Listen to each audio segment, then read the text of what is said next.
an equipment Leyline, even more Kellans, the return of Koma, Alesha, and so much more. It's finally time for Foundation spoilers.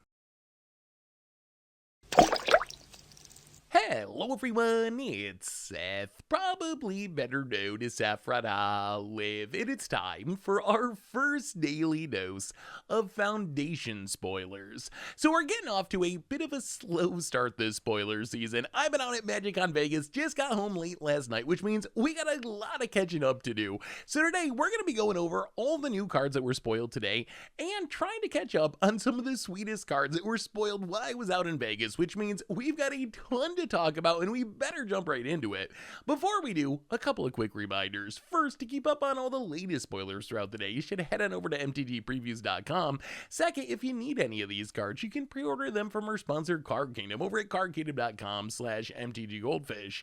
Anyway, let's talk Foundations. First up today, we get a new Leyline, our first ever artifact Leyline, and our first ever equipment Leyline in Leyline Axe. So Leyline Axe, 4 mana, like all the Leylines, except it starts in play if it's in your opening hand. You can equip it for 3, and it gives the equipped creature +1/+1, double strike and trample. And I gotta say, I'm honestly not sure how good this card is. There's 2 concerns with this card. So one is, the value of Leylines is they get to do something from the very start of the game, right? If they're in your opening and they start on the battlefield, you get that effect right away.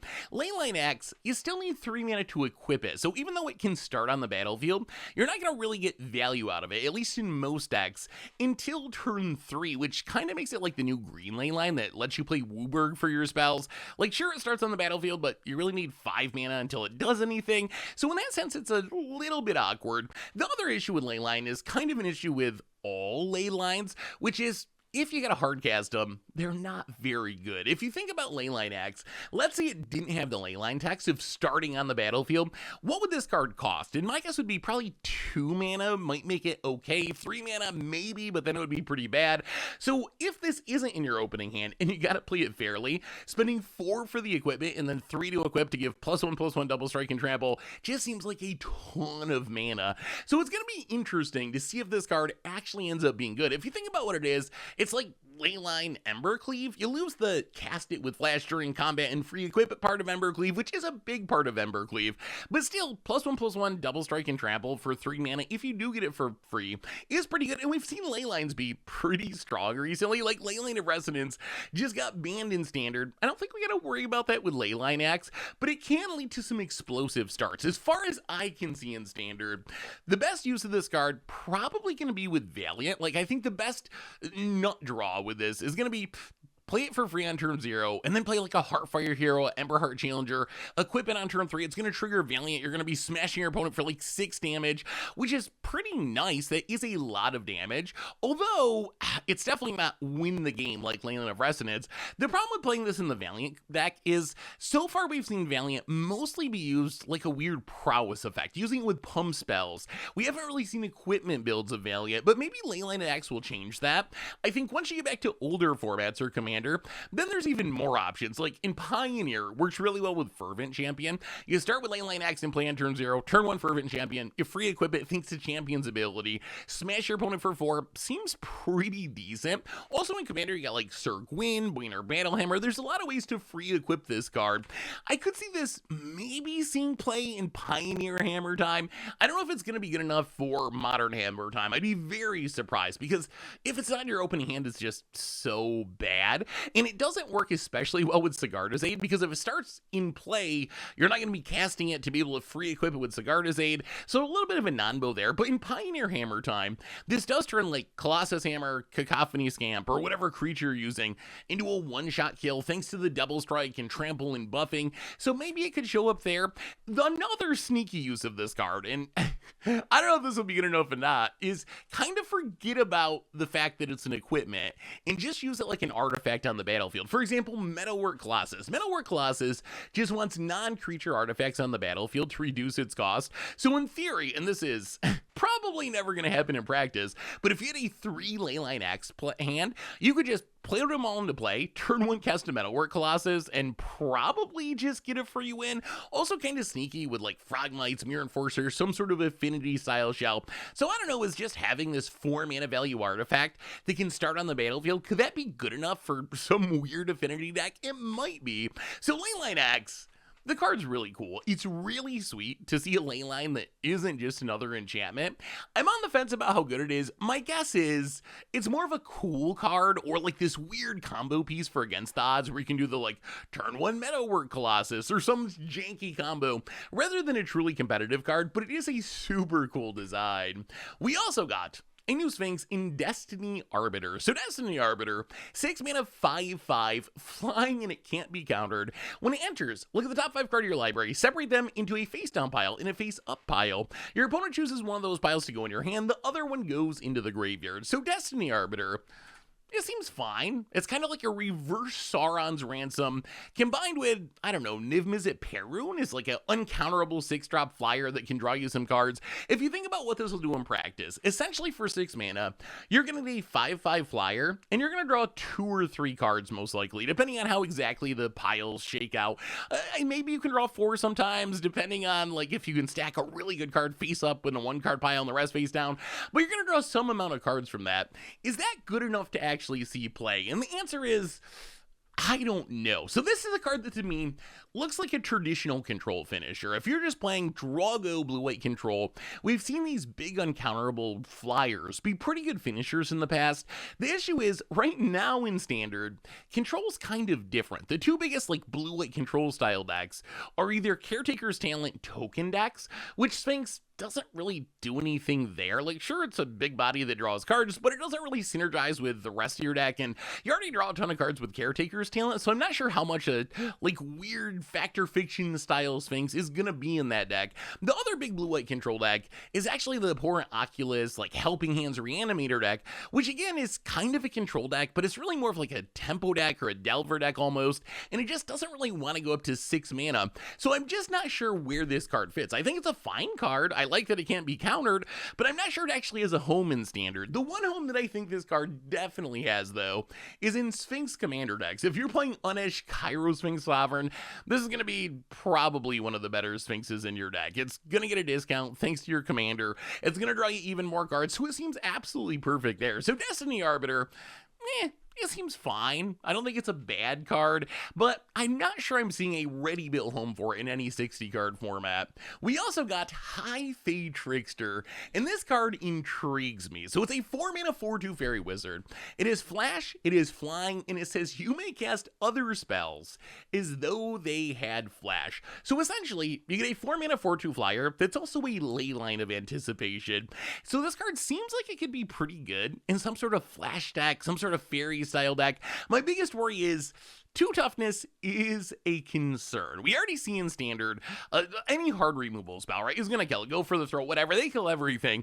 The problem with 2 toughness is it dies to Shock, it dies to Elspeth Smite, it dies to Burst Lightning, which is coming back in Foundations. So it does die to a whole bunch of removal, which makes me a little skeptical of playing this card fairly. If you're just playing like a flash deck, I'm imagining that in the 4-drop slot, Enduring Curiosity is like S tier. It's so incredibly good in those decks. Stoic Sphinx also just like harder to kill, more toughness. So if you're playing a fair flash deck, I kind of feel like Fae Trickster might not make the cut. Maybe different in fairies in specific. A fairy deck that has something like Talion's Messenger that specifically wants fairies on the battlefield, that might get more value out of Fae Trickster. But what I think this card's real value is letting you combo off at instant speed. And this might be more of a commander thing because it's going to take a lot of mana. But when you think about it, this is a card that has flash, then gives everything else flash. So this is a card that you can look like you're doing nothing. Kind of like an Alchemist Refuge almost, might be the best comparison. Although even better because Alchemist Refuge, your opponent sees on the battlefield, but you can look like you're doing nothing. Absolutely nothing. I'm not in this game at all. And then all of a sudden out of nowhere on your opponent's end step or when everyone's tapped out, you just flash this in, flash in your combo pieces, win the game on the spot. Gonna be very, very effective at that. So I think there are uses for this card, especially in Commander. And I think it's a really cool design, but 2 toughness makes me a bit skeptical that it's going to be super strong in standard. We also got a new Koma in Koma World Eater. Koma World Eater, 7 mana, double green, double blue in the mana cost. It is an 8/12 legendary serpent. It can't be countered. It is trample. It is ward 4, and when it deals combat damage to a player, you create 4 3/3 blue serpent creature tokens named Koma's Coil. So Koma, new Koma. I'm not sure it's quite as good as the old Koma. Actually, it's probably better than the misprinted Koma that says you only make the token on your upkeep, but it's similar. You get this massive body that can't be countered that's going to make a bunch of tokens probably. The upside of old Koma is you could also use it as like a weird removal spell by sacking your coils to tap down your opponent's stuff. Can't really do this with new Koma, but still, an 8/12 body is super, super huge, and it actually makes the same amount of tokens. Old Koma made 1 Koma's Coil on each upkeep, so if you're playing like Commander, that's 1 for each of your opponents. In 1v1, it's 2 every turn cycle. Koma World Eater, 1 attack is going to make 4 tokens, which is a huge amount of value. Like this card, when it works, it is going to end games. You play this, you smash your opponent with it, the ward helps protect it, you make a huge board of tokens, and then, well, your opponent sunfalls. But assuming they don't sunfall, the Koma and all the tokens is probably going to carry you to victory. I like the ward on this card. I've seen some people complaining about it, but I think the ward on this card is 1,000,000% necessary. If this card did not have ward, it would be still unplayable. And even with ward, I think this card's more like fringe than a staple, but I could see its uses. So Koma is still going to die to everything. You can still just go for the throat it, but if you want to go for the throat it, you're essentially going to have to skip your turn most of the time, or very close to skip your turn. You're going to have to spend 6 mana on your go for the throat, which I think is a good thing. So your opponent spends 7 mana on Koma. If you want to kill it, you're probably going to have to spend 6 or 7 mana to kill it. So it kind of evens out. If this was a card that you just cast it and your opponent just go for the throat for 2 mana, it would have 0 chance of seeing play in standard. With the ward 4, I think there's at least some chance that this can see, not staple level play, but see some play in like ramp style decks in standard, where it could be a really sweet finisher. The other thing I want to mention about this is can't be countered is definitely an upside, although I think it's less of an upside in current standard than most standards in Magic's history, just because of Cavern of Souls. Like, Cavern of Souls sees a ton of play to get through counter spells. Because everyone's playing Cavern of Souls, counter spells go down in value, so less people play them and just play more actual removal, play more discard. So I don't know if can't be countered is going to be super relevant in standard right now, but it's at least a very nice upside. So I think this card could be a really nice ramp card. I think that's a primary home for Koma, and thanks to some of our new ramp options, this can come down pretty quickly. Imagine like turn 1 Llanowar Elves, turn 2 Overlord of the Hauntwoods, turn 3 Solemn Simulacrum, turn 4 Koma, and the power of that ward is if you can turbo Koma out super quickly, then it turns into hexproof. When you cast this for 7 mana fairly, your opponent can just go for the throat it and skip their turn to spend mana on the ward. But if you can get this down when your opponent only has 3 mana, 4 mana, 5 mana, then you're almost guaranteed to get in that attack with it and make the Koma coils, and then your opponent's in the position where they need a hard wrath on the spot or they're just going to die in the next turn. So I think if you can turbo ramp Koma out, then it could actually be really, really strong in standard. Is it as good as Atraxa in a generic deck? No, but it certainly has its uses. So Koma World Eater, I think this card's sweet. If you're playing a Koma deck or some ramp deck, you can play it in Commander.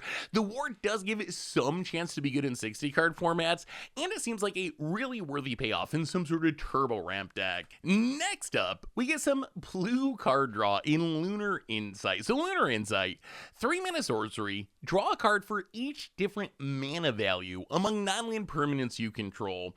So Lunar Insight, it's kind of funny. Its floor is very low. If you just go land, Lunar Insight, it's 3 mana do nothing, but its ceiling is incredibly high. So how many cards do we need to draw with this for this card to actually be playable? And I think the number's 3. If your deck is built in a way where this is consistently drawing 3 cards, or more obviously, then I think Lunar Insight's actually pretty good. We have divinations all the time in standard. 3 mana draw 2, typically not good enough by 2024 standards. 3 mana draw 3 though, that's where this card starts to get pretty exciting, and I think there's decks that can do this. Like, if you just take a typical Dimir mid-range deck in standard, you got 1 drops, 2 drops, 3 drops, 4 drops, maybe some 5 drops. It doesn't seem that hard to turn this into a draw 3, which is actually pretty reasonable. Not to say that this card's going to be a staple in those decks or anything. You might rather just play creatures, and one of the weird downsides of a card draw effect like Lunar Insight is we get so much virtual card advantage these days, like Spyglass Siren making a map token, Preacher the Schism, probably drawing when it attacks. Decks are so good at just incidentally generating card advantage that I found just straight up card draw spells to kind of go down in value. In some ways, and this sounds weird, but in some ways in 60 card formats, cards that just draw cards are turning into cards that just gain life for me. You know the old adage that life gains bad? That's true if all your spell does is gain life. I'm starting to think that in 60 card formats, cards that only draw cards are becoming kind of bad just because there's so many cards that add a body to the battlefield while drawing your card or do something else while drawing a card. So I don't know if this card will actually see that much play in Standard, but I think this card has a chance to be really, really good in Commander. In Commander, I will play pretty much any 3-mana draw 3 possible, and it seems pretty easy for this to consistently be a 3-mana draw 3. Just play a Soul Ring or whatever on turn 1, play an Arcane Signet or any Mana Rock on turn 2, play a 3-drop Ristic Study or whatever on turn 3. You've already built yourself a 3-mana draw 3, and in Commander in the late game, it's pretty realistic that you'll have a 5-drop, an 8-drop, a 4-drop, and this could be 3-mana draw 4, draw 5, draw 6. So I think this is a card that I would play in pretty much every single Commander deck, assuming, okay, there is an exception here. If I'm playing Spellslinger or something, it goes down in value. I have to be a deck that's adding permanence to the battlefield, but if I'm a deck that's adding a bunch of permanence to the battlefield, I think I run this in pretty much any deck, similar to a Painful Truce or whatever, because 3-mana draw 3s are just so good. So Lunar Insight, high risk, high reward card draw. There's going to be times when your opponent farewells the board and this is just doing absolutely nothing. But I think the upside of this card, the fact that it's pretty easy to make a 3-mana draw 3, and then there's going to be some waves where it's a 3-mana draw 5 or whatever. I think that's enough to make it a really good Commander card, and maybe it could have a chance in Standard. We also got Scrawling Crawler, a 3-mana 3/2 Phyrexian construct. It says, the beginning of your upkeep, each player draws a card, and then whenever an opponent draws a card, that player loses 1 life. So Scrawling Crawler, it's kind of like a weird Howling Mine mixed with a Razorkin Needlehead. Basically, you're making your opponent draw a card and then punishing them for drawing a card. And this is a card that I don't think is going to make it in Standard. So in Standard, giving your opponent value is just too risky. Like, sure, you're getting a damage out of it because your opponent's drawing a card, but just letting your opponent draw an extra card each turn, it's really easy for that to backfire. Because remember, you're playing the Scrawling Crawler, so you spent a card to get it down, you spent your mana to get it down, but then you're giving your opponent as much value out of it as you are, minus the 1 life that they take when they draw that extra card. So I don't think you can really play this in Standard outside of maybe some super janky but really fun looking Winter Misanthropic Guy deck. Winter kind of wants you to play this card. It's already drawing your opponent extra cards on your upkeep, and it wants all the punishment for that. So maybe we can build the deck that's like Winter, Scrawling Crawler, Razorkin Needlehead, and we're just going to let our opponent draw all the cards, but hopefully kill them for doing it. Would that deck actually be good? Probably not, because our opponent's just going to draw on their Sunfalls, draw into all their removal, but it would be really funny when it works. Where this card, I think, is going to be a staple is in a bunch of Commander decks. So I think there's two types of decks, archetypes, that really want this card in Commander. One is cards that care about dealing a damage to your opponent repeatedly. So like New Velgavoth, for example, just really wants your opponent to lose life during their turn. Your opponent gonna draw a card on their draw step every turn, so you're pretty much guaranteed to trigger your Velgavoth every single turn. Or like Obnixilis Captive Kingpin, really wants your opponent to lose exactly 1 life. This is the way to repeatedly have your opponent deal 1 life to trigger your Obnixilis. So decks like that, one home. The other home is just wheel decks. If you're playing wheel decks like Nekuzar or Xyrus, then Scrawling Crawler is pretty great. Anything that's going to trigger to damage your opponent when they draw cards, going to be absurd in a wheel style deck. Plus, in those style of decks, when you're like stacking up all these pieces to punish your opponent for drawing cards, then having each player draw on your upkeep is actually a huge upside. So I think it's going to be really good there as well. So in Standard and other 60 card formats, I think probably giving your opponent a free card each turn, even with you also getting a free card, is just going to be a deal breaker. But in Commander, in those right decks, Axe. This card's going to be one of the best cards in the 99. We also got Electroduplicate. So Electroduplicate, 3 mana sorcery. Create a token that's a copy of target creature you control, except it has haste. In the beginning of your round step, you gotta sack it, and then you can flash it back for 4.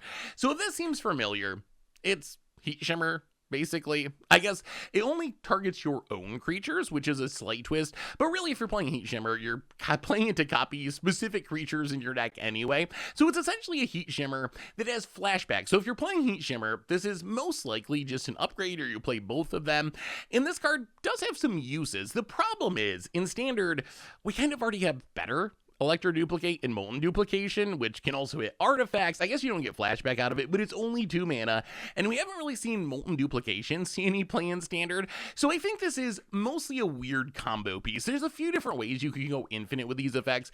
One is Dualcaster Mage, where you can stack it so you just keep copying this with the Dualcaster Mage as it enters the battlefield and make an infinitely big board of Dualcaster Mages to win the game. So we could do this in Commander, maybe in like Historic or Timeless, it could be cool. Although it is worth pointing out, you can do the same thing with Molten Duplication, so it's not like this is a new effect, but it does give redundancy to the effect. And the same is true in Commander. In Commander, I think the best home for this is going to be Carmella decks.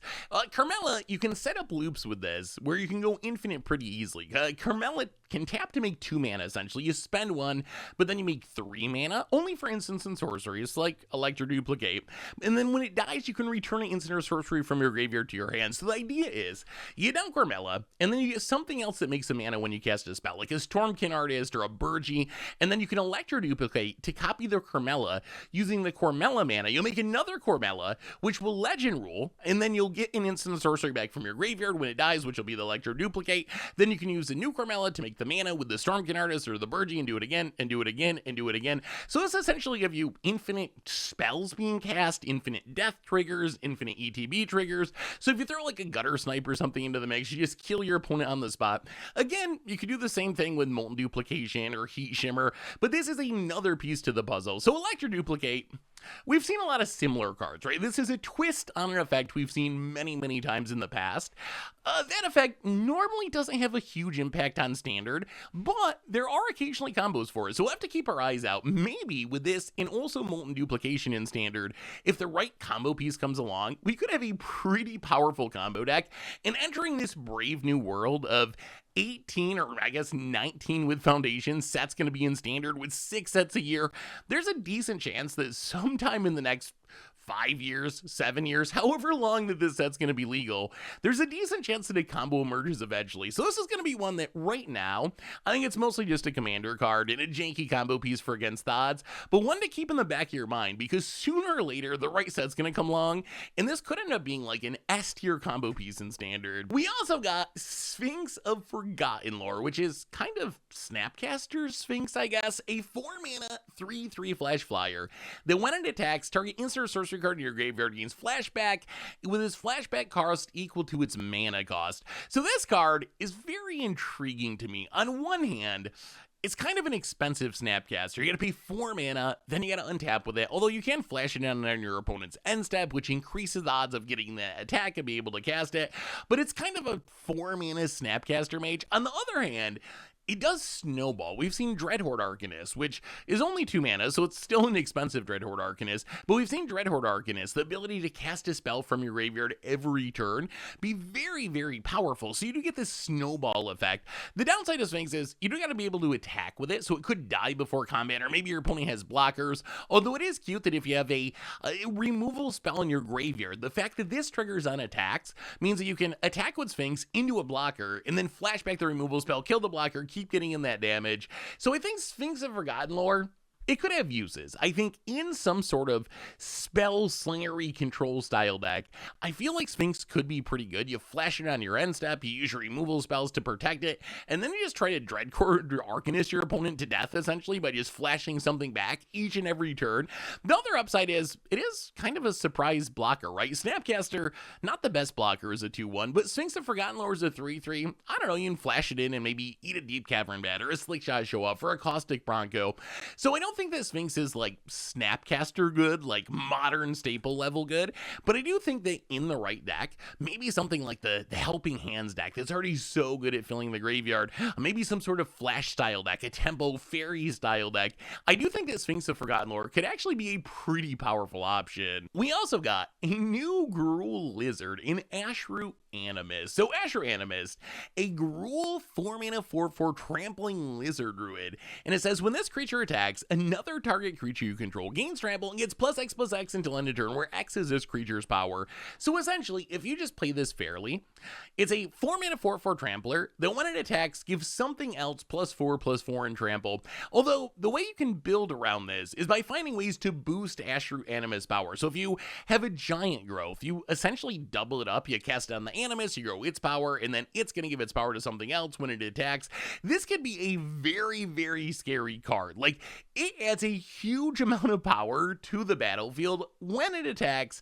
The problem is, it does need to survive a turn. Like, you got to play this, you got to wait till it loses Summoning Sickness, you need another creature on the battlefield, which isn't a deal breaker by any means, but if you can pull that off, this card is just straight up going to be able to kill people. And then once you start adding equipment and pump spells to the mix, this card gets ridiculously strong. We've seen its ability in the past, sort of, on Surfear and the Hedgehammer. I think Ashroot Animist, mostly just a better version of it. Yes, it's more expensive, but giving trample is nice, and you get better stats to start with. My big concern for this card is I just don't know where it goes. It's a lizard, but it's in the wrong colors for a lizard deck, doesn't really have the right ability for a lizard deck.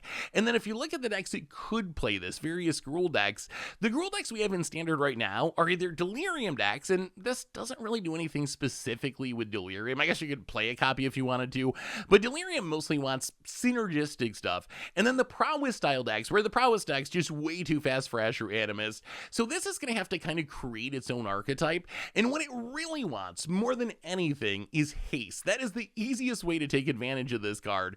And right now, we just don't have a very good way to give it haste. Keep an eye on the rest of Foundations. If we get like a Fires of Yavimaya or Rhythm of the Wilds, some way to just haste this in, I could see this card being absolutely absurd. Or maybe this is actually a Pioneer card. In Pioneer, there's actually a Gruul midrange deck that's already playing Reckless Stormseeker.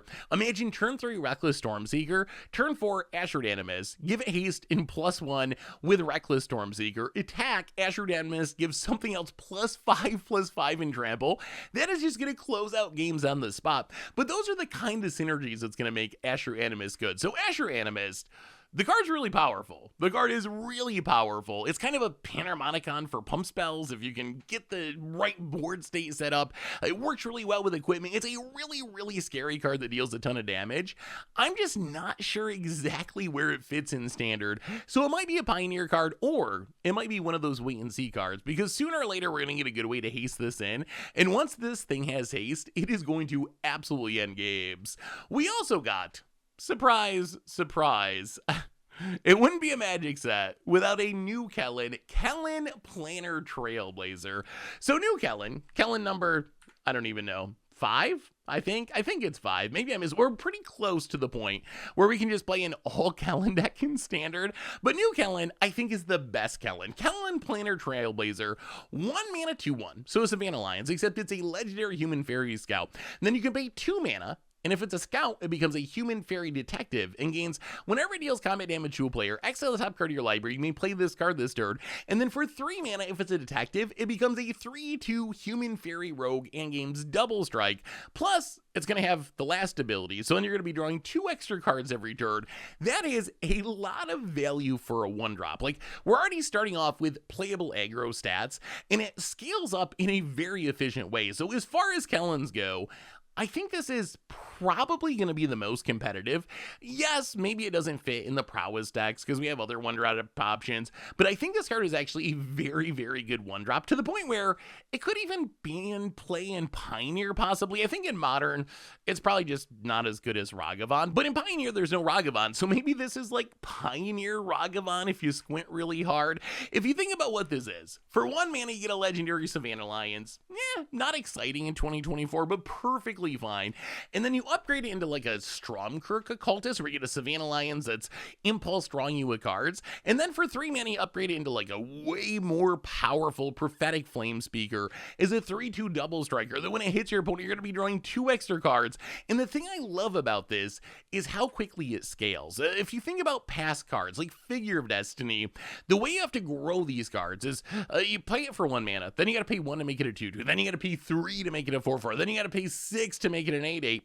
Kellan, you can just level up turn after turn. Play it on turn 1. If you want to, turn 2, you can get to level 2. Turn 3, you can get to level 3. Start smashing with a double striker. So it gets fully powered way quicker than other level up cards. So I think this card could be very good. Like I said before, I think this is a playable card. My only worry is most of the decks that we've seen in Standard that would want this card, that would want a red 1-drop, either want red 1-drops that deal a bunch of damage when they die, like Cacophonous Camp or Heartfire Hero, or have prowess synergies like Monastery Swiftspear. Basically, I think Kellan might be one of the losers of this new, like, put 1 million sets in 3 years worth of cards in Standard structure, because Kellan's a card that I think is very playable, but there's so many red 1-drop options that it might just get lost in the shuffle. Or maybe the most likely outcome is decks play like 1 Kellan because it's good, but it's also legendary, and then you get around the legend rule of potentially drawing multiples of these, and then you could play one of them in your Scamp deck, your Prowess deck, whatever mono red aggro deck, and get away with it without having to worry about the downside of the legend rule. So Kellan Planar Trailblazer seems like a really solid 1-drop. Definitely seems like the best Kellan that we've seen so far. It's just a matter of, is red going to go in a direction that wants this like Savannah Lions level up effect rather than more spell slingery Valiant cards? So we'll have to wait and see on that, but I imagine sooner or later Kellan could be pretty good. Also, seems like a really sweet Bard class card. If you're into the Bard class shenanigans in Pioneer, seems like another really nice option. There is a 1 mana legend that'll trigger your Bard classes, let you draw some cards, help you pop and combo off. So Kellan, best Kellan. We'll have to wait and see exactly where it fits. We also got a new Alesha, an Alesha who laughs at fate. So, new Alesha, 3 mana Rakdos 2/2 legendary human warrior. It is first strike. When it attacks, you put a +1/+1 counter on it, and then it has raid. And says at the beginning of your end step, if you attack this turn, return target creature card with mana value less than or equal to its power from your graveyard to the battlefield. So Alesha who laughs at fate. Let's start with the bad news first, which is it dies to kinda everything. Since it's only a 2/2, the turn that you play this, it dies to cut down, it dies to shock, it dies to burst lightning. On the other hand, there's a lot of really good news here. If the removal issue is not a deal breaker, the fact that raid triggers whenever any creature attacks means that you can play Alesha and attack with your 2-drop and then immediately reanimate something mana value 2 or less on your end step. That's actually very, very strong. And then in the future, maybe you get in with Alesha and start drawing cards, and we have the pieces to make this work. If you look at the 2-drops we have in Standard, Inti gives us a way to discard cards, also a way to grow Alesha's power to reanimate bigger things. Charming Scoundrel, a 2-drop that lets us loot away a card. Fear of Missing Out, a 2-drop that lets us loot away a card. So there's all these pieces for some sort of Alesha deck, and I think maybe there's enough synergy here that we can actually build like some sort of weird Alesha Inti deck and have it be pretty powerful. So yes, it's a concern that it's going to die to everything, but maybe that doesn't matter because it's just so synergistic. And really, if you can get in 1 or 2 attacks with this, it's probably going to be worth it, right? If you can pull off the Inti into Alesha, Inti attack, discard a Fear of Missing Out, get back the Fear of Missing Out for free on your end step, Alesha's kind of already done most of its job, and even if it dies the next turn, at least you got something out of it. And if it does stick around and you start putting counters on it and growing it, then the card can just take over the game really, really quickly. I also like First Strike. That's a way that it can keep attacking into what would be unfavorable combat, but thanks to First Strike, hopefully can sneak through and keep itself alive to keep reanimating stuff on your end step. So Alesha, fingers crossed on this one. Very excited to build around it because it seems like there's a lot of sweet synergies, but also a little worried that it just might end up dying too often to be as good as it could be. We also got, speaking of new versions of old legends, a new Kykar in Kykar Zephyr Awakener. So a 4-mana 3/4 legendary bird wizard. It's an Azorius card. It is flying, and it says whenever you cast a non-creature spell, choose 1. Exile another creature you control. Return it to the battlefield under its owner's control at the beginning of the next end step, or make a 1/1 white spirit creature token with flying. So Kykar is essentially like old Kykar is this 4-drop flyer that when you cast a non-creature spell, you make a 1/1 flyer, mixed with what I would say is a very fixed version of Displacer Kitten. It's essentially like a Displacer Kitten that can't protect itself with its ability, and also, since it doesn't return the thing to play until your end step, is going to be way harder to combo with. Part of the power of Displacer Kitten is you just get it back right away and you keep blinking stuff, and it's kind of ridiculous and probably way too powerful, but Kykar's kind of Displacer Kitten for standard, I would say. So it'll be interesting to see just how good this card will be. In the past, we have seen occasionally these 4-drops that make tokens when you cast spells see play, like Murmuring Mystic saw a bit of play. It did have really high toughness, which might have been part of it, how it lined up with that format. Talrand saw a bit of play like a decade ago, but in general, we haven't seen these cards really take off in standard lately, so I don't know if that's going to be good enough. I kind of wish, well, actually, I don't know if I wish that. I kind of wish it could protect itself, although if you could just cast a non-creature spell and blink this out, it might just be way too annoying, but it would certainly make the card more powerful. We do have a lot of pieces for some sort of token spell slinger deck. Monastery Mentor kind of does the same thing. Third Path Iconoclast. So maybe there's some deck that just overloads on these cards and casts a bunch of spells and makes a bunch of tokens and uses them to overrun the opponent or power up their opponent's Sunfalls. But discounting Sunfall, make a ton of tokens and use that to win the game. There are still combos with this card. I know I said it's fixed Displacer Kitten, and it really is fixed Displacer Kitten, but there still are ways you could use this to go infinite. Probably the easiest is like a Time Warp effect, an extra turn spell with Archaeomancer, another way to return an instant or sorcery from your graveyard to your hand, and then you can like cast the Time Warp to get an extra turn, which will trigger Kykar to blink the Archaeomancer to come back on your end step and return the Time Warp to your hand. So during the extra turn, you cast the Time Warp to trigger the Kykar and take an extra turn to blink the Archaeomancer to get back the extra turn spell. Essentially, you just take all the turns and win the game. Thankfully, at this point, the pieces don't exist for this in standard, although we do have Time Stop, which could be used in that loop. The piece we're missing is an Archaeomancer. There's no creature. There's one with Bargain, but there's no creature that you can just straight up cast and return an instant or sorcery from your graveyard to your hand. So this is another one of those, keep an eye out for the future. Like with this set, Foundation staying in standard for 5 years, 7 years, forever, however long it ends up being, there's a pretty decent chance at some point Wizards is going to print an Archaeomancer, and then we're going to have this combo loop in standard. So keep this one in mind for the future. In the short term, it's a pretty fun commander card. If you like slinging spells, you like blinking things, but don't want to be too combo-y or degenerate, Kykar seems like a really fun commander to build around. As far as lower rarity cards, I just had to shout out one in Slumbering Creberus, just because it's really big. It's a 2-mana 4/2, which is super off the chart stats. The problem is it doesn't untap during your untap step, but at the beginning of each end step, if a creature died this turn, untap this creature. And I almost wonder if you can just play this card fairly. Like, as so many things die in Magic now that I almost think you can just play this and it's going to untap enough to be good, but we'll have to wait and see. But it's worth shouting out just because its stats are kind of off the charts. The fact that we have a 4-power 2-drop that's going to be in standard essentially forever, worth keeping in mind. We'll have to wait and see though. Maybe it just ends up tapped down too often. There is a risk here, but if you're a deck that's consistently killing things, a sacrifice deck, a removal heavy deck, this could be a pretty powerful 2-drop that can deal a ton of damage super quickly. We also got some cards that were spoiled a couple days ago. So I've been away at MagicCon Vegas, so I couldn't do all the cards on the day they were spoiled because I just didn't have any of my recording equipment.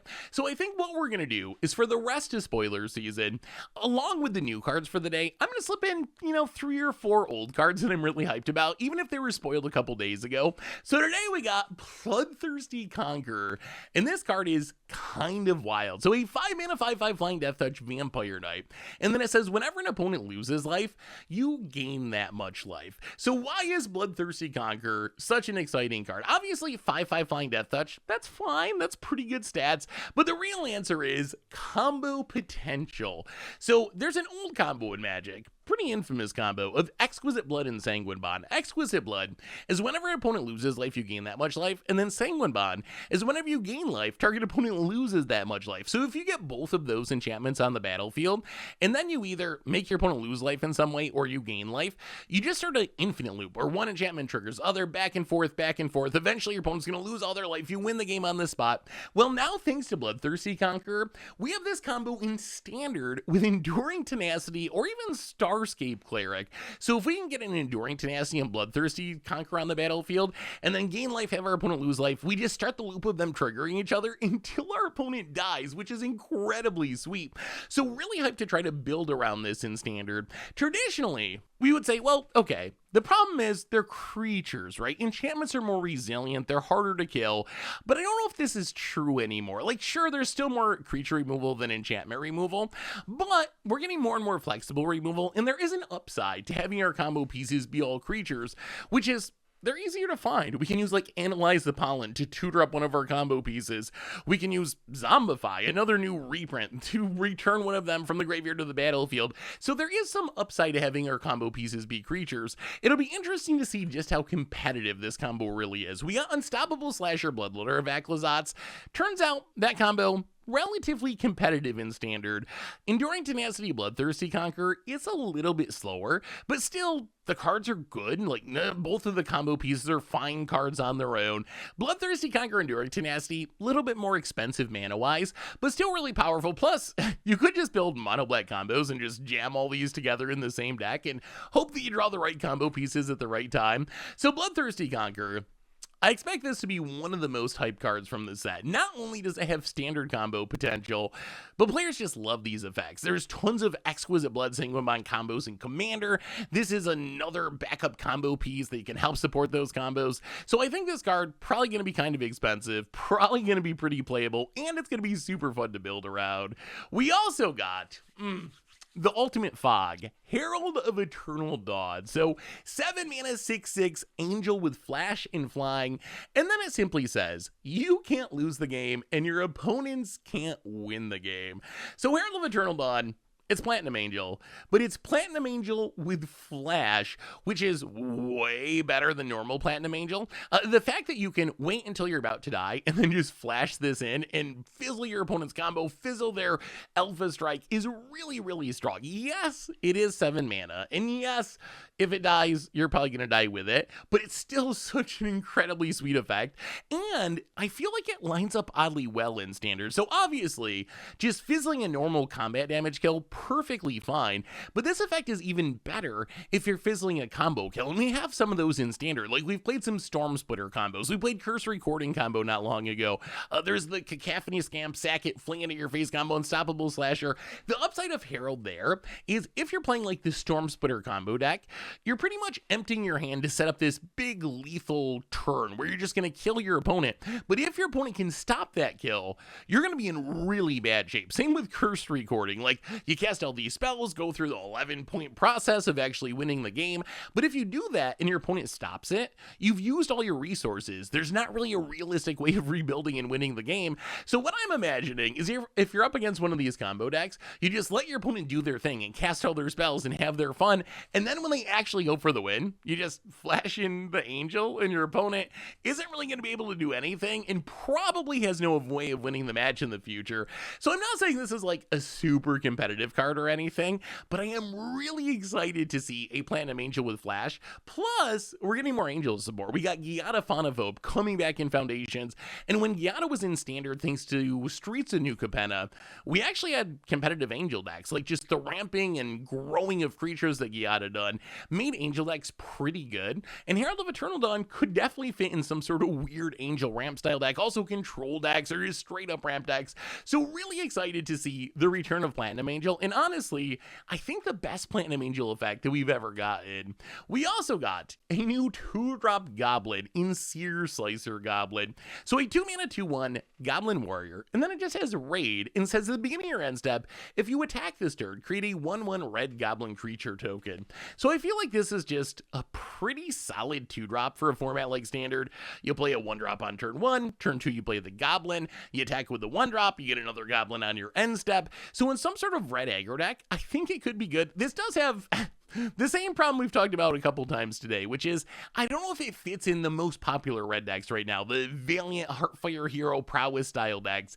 The good news is, thanks to Foundations, maybe we actually can have a Goblin deck. We have Goblin 1-drops like Goblin Blast Runner. We even have a Lord in Standard and Runbelt Horde Master. And this is a Goblin that makes Goblins, so it plays really well with anything that has Goblin synergies. So I think possibly, thanks to Searslicer Goblin and some other new additions, maybe we have at least a semi-competitive Goblin deck in Standard, but certainly a 2-drop to keep an eye on. Finally today, we got a bunch of reprints, and one of my favorite parts of core set style sets, like Foundations, is you get a ton of cool old cards returning to Standard for the first time in a long time, and we got some really good ones coming in Foundation. So go over and check them all out over at mtgpreviews.com, but I want to go through some of these super quickly that I'm especially excited for. So we got the return of Giada Fawn of Hope, which we talked about a little while ago, but I think that Angels could actually be pretty good. Not only are we getting Giada, but we're also getting Lyra Dawnbringer, which was really solid last time it was in Standard as this Angel Lord that gives everything lifelink. Plus we got Resplendent Angel, Sarah Paragon, Archangel of Tides, Herald of Eternal Dawn. So when you add all these pieces together with Giada's ability to ramp into these angels, I think that there could be a pretty good mono white angel deck in Standard. We also got Elvish Archdruid, which I am legitimately scared of. So thanks to Foundations, we now have turn 1 Llanowar Elf, turn 2 Elvish Archdruid. That means you're going to be untapping on turn 3 with what? At least 6 mana? That is kind of ridiculous, and doubly so when you consider we got another modern playable elf lord in Leafcrown Visionary in Standard right now, just to pump our elves and give us card draw, take advantage of all the mana the Elvish Archdruid makes. So much like Angels, I think because of these new additions, we might have a playable elf deck in Standard, and it's really cool to see Wizards kind of pushing these tribal decks. We haven't had tribal creature decks be very strong in Standard in a long time, and it seems like one of the goals of Foundations is to give those decks a shot, and it also ties together all these random cards that look kind of out of place. Like, we've had Leafcrown Visionary for a while, but we just haven't had enough good elves to really make it good. We've had some good angels for a while, but not enough angels to really make a full deck. We've had a Goblin Lord, but not enough goblins. So it's really cool to see all these pieces from the last 3 years of sets kind of being pulled together and possibly made into real decks thanks to these new Foundation cards. We also got Scavenging Ooze, which seems like a sideboard all-star in this Standard. There's so many graveyard synergies in this format, between decks reanimating Poor Inoculus, to Mosswood Dread Knights going to the graveyard, to Unstoppable Slashers coming back from the graveyard, to Delirium decks, that I feel like Scavenging Ooze's ability to just gain a bit of life against aggro, keep the graveyard clean against these graveyard decks, and go into a massive creature. Worst case, really good in sideboards. Best case could be a main deck option, which we've definitely seen in the past. We also got Burst Lightning, which is another really solid card that I was kind of surprised they put in the set. So Burst Lightning is 1 mana for 2 damage, or you can kick it for 4 mana, so 5 total damage for 4 damage to any target. And the main reason to be hyped about this card is people are already playing Shocks. Shocks is in the top 50 most played spells in Standard right now, or most played cards in Standard right now, and Burst Lightning is the strictest of upgrades. I know people like to be like, not really a strict upgrade. Well, in this case, it is really a strict upgrade. It's literally Shock, except you get more options. The option to pay a kicker cost to get more damage. So if you're playing Shock in Standard, you just play Burst Lightning instead. And there could be some burn decks that actually play both of them together. We also got Doubling Season back in Standard. Honestly, I thought Doubling Season might be too good for Standard just because of its instant ultimate Planeswalker combos, but we already have those combos in Standard thanks to Innkeeper's talent, so maybe it's perfectly fine to have Doubling Season, but I love Doubling Season decks. Ever since we played the Double Moonwalker deck in Modern like 10 years ago or whatever it was, I just love Doubling Season. It does such spectacular things. Doubling Season has never been like a staple in competitive formats or even that good in 1v1 formats, but it is a card that just leads to some of the most epic turns and insane plays that you'll ever see. So in Standard, obviously, instant ultimating Planeswalkers, the easiest thing to do with this card. You just play Doubling Season, play Vraska, win the game. Play Doubling Season, play Liliana Veil, ultimate, probably win the game. So it's a backup Innkeeper's talent, although overall, if you're doing the Planeswalker thing, Innkeeper's talent might just be better thanks to putting counters on things and giving ward to things. It is a little more mana altogether because you gotta pay 7, but it is split up between a few turns, so in some ways it can actually be faster depending on how you level it up. So with Planeswalkers, Innkeeper's talent doubling season, roughly the same. The other upside of doubling season though, is it also is a Panharmonicon for tokens, which is also really strong, and we also have a ton of sweet token producers in Standard. We see Caretaker's talent being one of the best cards in the format. Imagine if every token you're making is 2 tokens. It's gonna get out of control. Or Overlord of the Hauntwoods makes a token land. Imagine every Overlord making 2 lands instead of 1. Insidious Roots, Overlord of the Mistbirds, Awaken the Woods can make so many Dryad Arbor tokens. But really, the reason I am so hyped about doubling season, being in Standard for 5 years or forever, whatever it is, it's Doppelgang. Can you imagine how much we can break Arena now that we can Doppelgang with the doubling season on the battlefield in Standard? It is going to be absurd. I cannot wait to play this card. So doubling season, maybe the card I'm most hyped about out of the reprints, not because I think it's especially strong in Standard or 1v1 formats, but just because it does ridiculous things. Also, we're shouting out, first time coming to Pioneer, so maybe that's a format where we can bring back like double Moonwalkers or something like that. So gonna be interesting to see if doubling season can make some waves there as well. We also got Zombify, which might not seem that notable, but I think it is for one big reason. Zombify is just 4 mana, return target creature from a graveyard to the battlefield. The reason that this card is notable is traditionally in Standard over the past 5 years or so, reanimation costs 5. So that's the going rate to reanimate a creature. It doesn't add up, or No One Left Behind, or Cruelty of Gigs, or Live or Die. Zombify cuts a mana off this. And remember, the gimmick of Foundations is this set is always legal in Standard, at least for 5 years, maybe forever. But this is now the baseline rate for reanimation. So this is the always going to exist effect, which means reanimation just got cheaper. Sure, we have like Rite of the Moth, which is 2 colors and Finality Counter, Sheoldred's Restoration, which is 4 mana, but you lose a bunch of life and it goes to exile. But this is just straight up 4 mana, reanimate something, which means that reanimation going to be way stronger than it was in the past. And I think if there's one takeaway from all these cards we've been talking about, it's that Standard is about to get really, really strong. If the baseline of this format, the never rotating core set of the format, is Llanowar Elves, in Zombifies, in Day of Judgments, Standard is going to get absolutely wild. I think we're going to go into the strongest Standard in the history of Magic, just based on the cards we've seen from this set and the fact that we're going to have 19 sets in Standard once we start getting 6 sets in Standard next year. Standard is going to be absolutely wild. And in a lot of ways, its power level is probably going to be closer to like Pioneer, or if you've been around for a while, the number of sets in Standard is going to be really similar to where Extended was before that got retired for Modern. So we're going to see the power level of Standard go from relatively low to incredibly high, and cards like Zombify just kind of set that baseline, because what this means is if Wizards wants to print a better reanimation spell in one of their future temple sets, that means they have to top Zombify. So that means what? 3 mana reanimation, 4 mana with upside.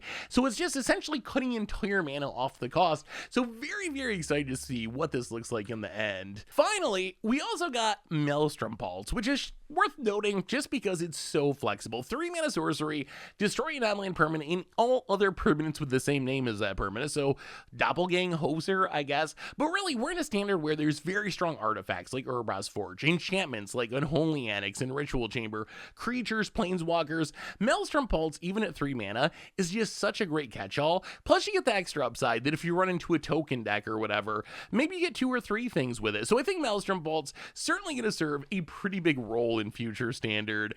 Anyway, that brings us to the end of our daily Foundation spoilers for today. So let me know what you think about all these new cards. I know we're running a little behind this spoiler season, thanks to MagicCon Vegas and being away, but let me know what you think of these cards. Let me know what you're hyped for. I gotta say, this set looks absolutely amazing. So far, Foundations has been exactly what I was hoping for, and I am incredibly excited for this big shakeup, for all these new cards. It is going to be so much fun, but let me know what you're most hyped for. Let me know what you think about the set.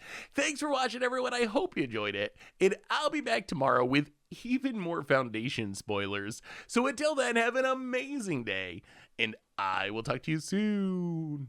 Looking for even more magic? Well, check out the video about 300 IQ magic plays, or maybe last week's Against the Odds where we comboed off a Ghost Vacuum.